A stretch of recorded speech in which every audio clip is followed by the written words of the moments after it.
Madame et Monsieur, bonsoir et bienvenue dans cette édition des régions. Du 7 au 15 juin dernier, le Bénin, à travers l'Agence béninoise de gestion intégrée des espaces frontaliers, a célébré la semaine des frontières béninoises. Au nombre des activités inscrites au programme de cette huitième édition, la formation des agents de santé exerçant dans ces zones frontalières. La formation s'est déroulée à Savalo. Voici le compte rendu signé Enoch Ompati et Ramatou Lawane.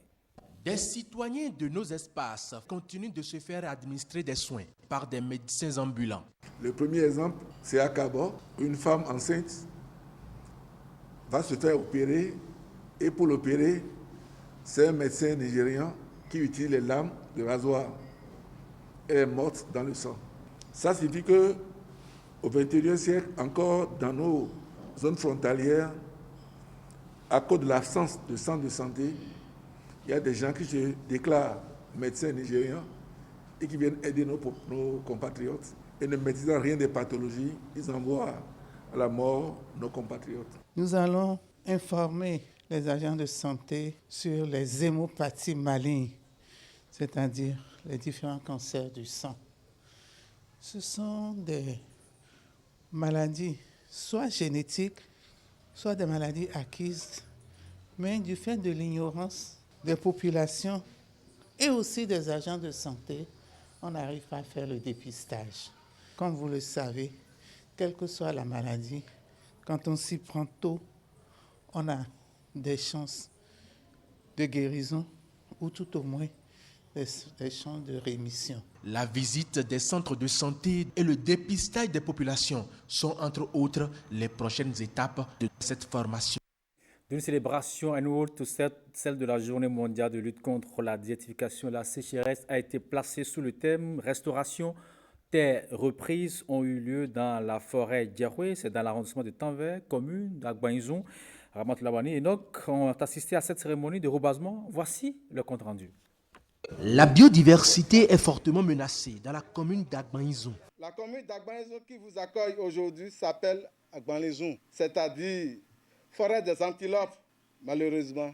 Toutes ces forêts ont totalement disparu sous l'action anthropique. Cette déforestation à Agbaïzoun a eu pour conséquence, parmi tant d'autres, la disparition de la faune que constituent les antilopes, la dégradation avancée des terres. Cet espace s'étend sur 200 hectares. Son promoteur, le voici, Patrice Felijo. Il se bat depuis plusieurs années pour une gestion écologique de la forêt d'Yahweh.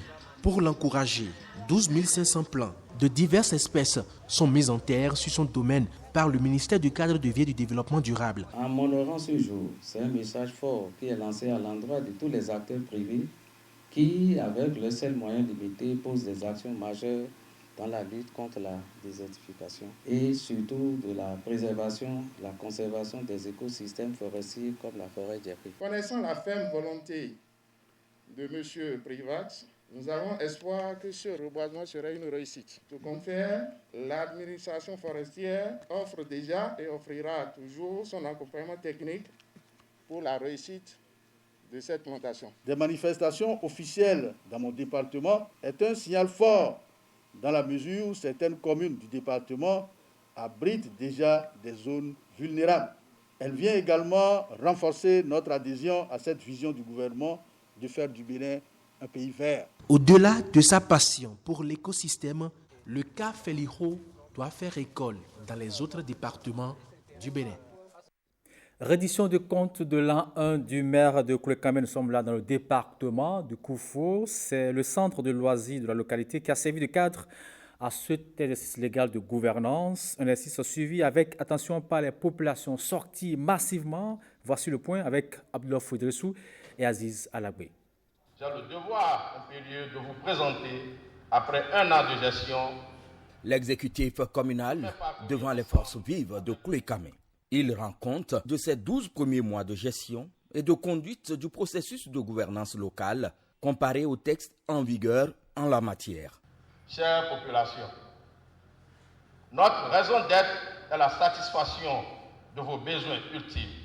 Pour cette première année, nous avons réussi à faire le diagnostic secteur par secteur afin de nous mettre en phase avec les réels défis de développement de la commune.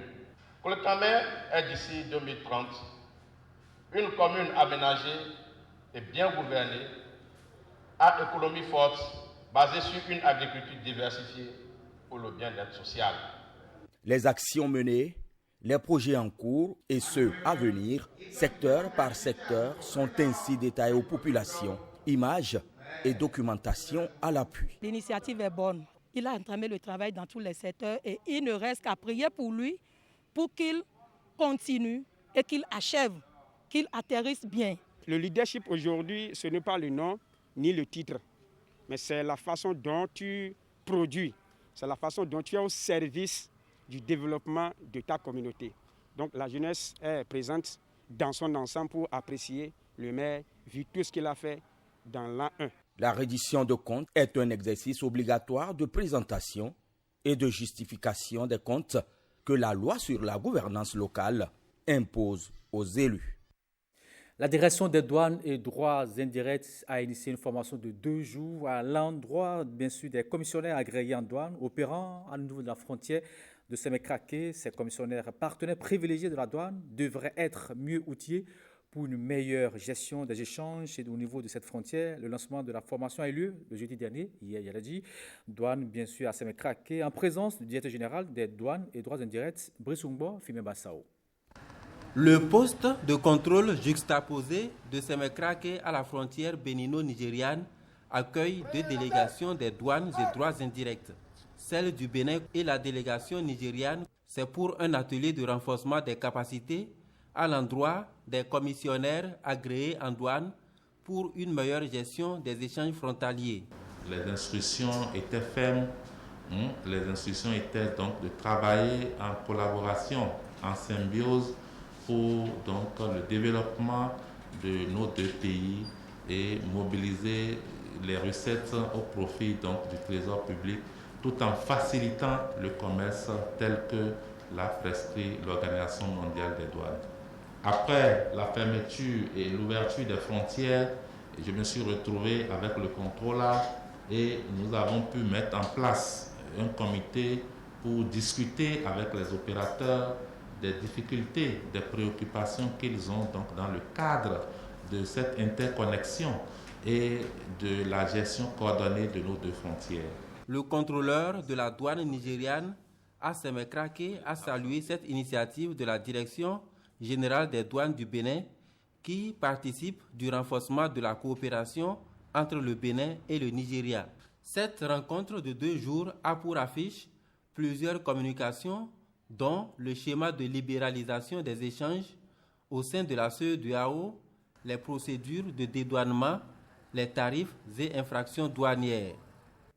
Les membres de la conférence administrative départementale du département des Collines ont tenu leur première réunion pour le compte de l'année 2021. Les directeurs et les chefs services déconcentrés de l'État ont échangé sur le plan de développement, de coordination des actions de développement du département. C'était bien sûr en présence du préfet. Le point signé Enoch Kompati Ramatoulawane.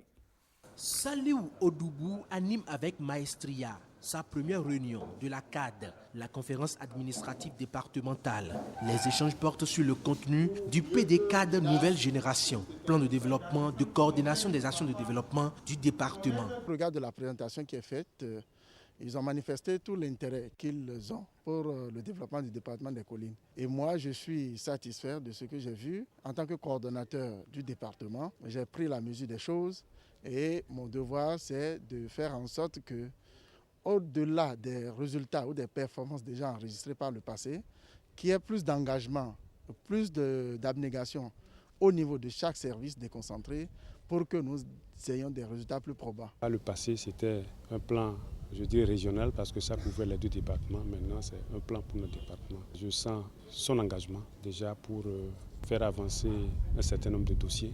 Nous sommes disponibles à accompagner le préfet dans son élan. Vous avez vu que tous les directeurs départementaux et les responsables des services déconcentrés sont disponibles. C'est le leadership du préfet et ça, je n'en doute pas. Nous avons pris connaissance du document de la décentralisation et la déconcentration qui désormais fixe les grandes lignes qui pourraient permettre aux différentes directions de fonctionner selon la conduite qui est tracée. Et j'ai vu quand même que le préfet, il est à la hauteur de la tâche. Vous avez vu comment il a conduit la séance. Ce dialogue entre les autorités vise à rechercher une meilleure coordination des actions de développement dans les collines.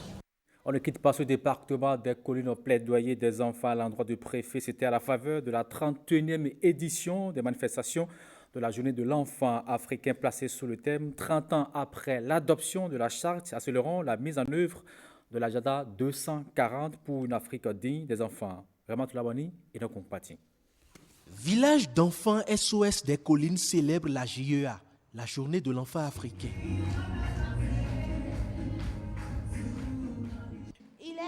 Dans chaque département, des centres d'accueil et de protection de l'enfant compte tenu des besoins de la population et des normes fixées par le ministère en charge de la protection de l'enfant. Ce centre est en outre chargé d'accueillir et d'héberger les enfants de la rue, les enfants maltraités, les enfants rejetés ou abandonnés. Rejetés ou abandonnés, ils sont pris en charge par l'État dans les KPE, les centres d'accueil et de protection de l'enfant.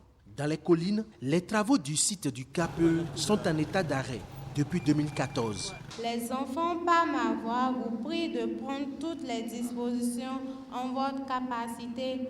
Très cher papa, président Patrice Athanas Guillaume Talon, pour achever, équiper et rendre fonctionnels les centres d'accueil et de protection des enfants dans chaque département pour le bien-être et l'épanouissement des enfants les plus vulnérables, comme le Code de l'enfant le prescrit. Chers enfants, je voudrais vous assurer que le gouvernement du président Patrice Talon a à cœur la sauvegarde et le respect des droits des enfants et il y travaille inlassablement. Je prends devant vous l'engagement de travailler dans les limites de mes responsabilités et veiller à la remise en scène du centre d'accueil et de protection des enfants du département des collines. La célébration de cette 31e édition de la JEA s'est achevée par une visite du site.